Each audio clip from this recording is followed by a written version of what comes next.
Assalamualaikum warahmatullahi wabarakatuh. Saya akan menjelaskan tentang bab 1, potensi sumber daya alam.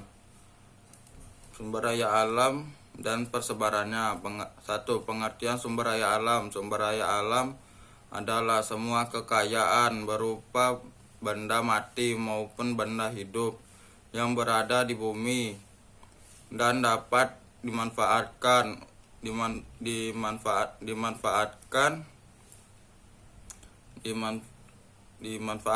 untuk memenuhi kebutuhan hidup manusia.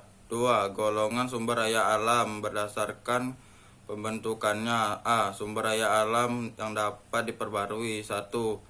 Pembaruan sebagai produksi. Hal ini terjadi pada sumber daya alam hayati karena hewan yang tumbuhan dapat berkembang biak sehingga jumlah selalu bertambah. B. Jumlah daya alam yang tidak dapat diperbarui. 1. SDA yang tidak cepat habis karena konsumtifnya kecil. Menurut cara pembentukannya, bahan galian dibagi menjadi 2, yaitu bahan galian magnetik dan bahan galian pneumatik. Bahan galian menurut kepentingan bagi negara. 1. Golongan A. Golongan bahan digali strategis. Bab 2. Jenis-jenis perubahan sumber daya alam. 1. Sumber daya alam hayati. Wilayah flora di Indonesia meliputi hutan tropis, hutan musim setapak, dan sabana. 2. Sumber daya alam hewani. Indonesia adalah negara kaya akan sumber daya alam. 2. Persebaran hasil tambang minyak bumi.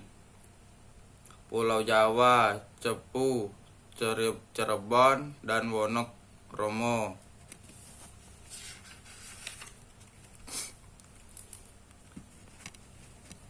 Gas alam. Kadar karbon kecil yang digunakan sebagai bahan bakar.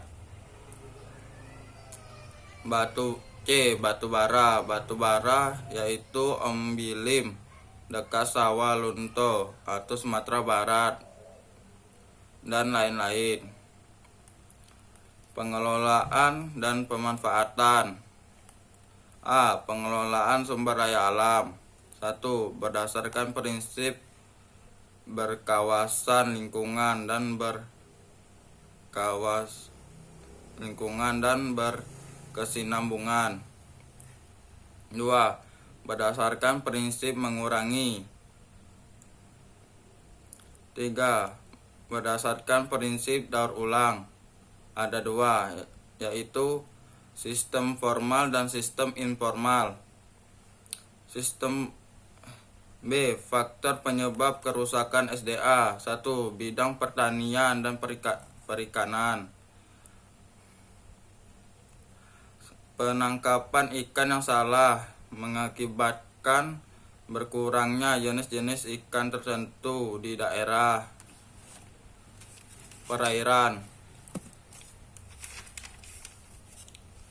Di bidang teknologi dan industri, penggunaan teknologi yang kurang tepat dan tidak sesuai akan penyebab sesuatu yang buruk. 3. Pencemaran udara, suara, air, banjir. C. Hambatan pemanfaatan SDA. Kurangnya tenaga ahli dalam bidang sumber daya alam. D. Upaya mengatasi kerusakan SDA bidang pertanian dan perikanan. Upaya pemanfaatan sumber daya alam terbagi 3. Pemanfaatan SDA nabati, pemanfaatan SDA hewani, pemanfaatan barang tambang. Sekian dari saya. Wassalamualaikum warahmatullahi wabarakatuh.